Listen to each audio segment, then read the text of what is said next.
বাঁধ প্রকৌশলের বিস্ময়। আজ আমরা বিশ্বের সবচেয়ে বিপজ্জনক 3টি বাঁধ অন্বেষণ করব। প্রত্যেকে লক্ষ লক্ষ মানুষের জন্য অনন্য হুমকি সৃষ্টি করে। প্রথমে আমরা ইরাকের মসুল বাঁধের দিকে রওনা হই। এটি বিশ্বের সবচেয়ে বিপজ্জনক বাঁধ হিসেবে পরিচিত। এটি দ্রবণীয় জীবশ্যামের উপর নির্মিত। এটি ভেঙে পড়ার ঝুঁকি তৈরি করে। যদি এটি ব্যর্থ হয় তবে এই শহরগুলিতে প্লাবিত হতে পারে। নাম্বার 2, মার্কিন যুক্তরাষ্ট্রে হুবার ড্যাম। যদিও এটি প্রকৌশল বিস্ময়, বিশেষজ্ঞরা এর বয়স এবং সঠিকভাবে রক্ষণাবেক্ষণ না করলে বিপর্যয়কর ব্যর্থতার সম্ভাবনা সম্পর্কে সতর্ক করে দেন। এর পতন লক্ষাধিক মানুষের জন্য জল সরবরাহ এবং বৈদ্যুতিক প্রভাবিত করবে। অবশেষে আমরা জাম্বেজি নদীর উপর করিবা বাঁধ পরিদর্শন করি। জাম্বিয়া এবং জিম্বাবুয়ের মধ্যে সীমান্তকে আটকে রাখি।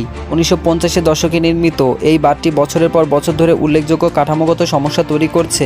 এই বাঁধগুলি মানুষের বুদ্ধিমত্তার শক্তিশালী প্রতীক এবং প্রকৃতির সাথে আমাদের অবশ্যই বজায় রাখতে হবে। যদিও তারা প্রয়োজনীয় সংস্থান সরবরাহ করে।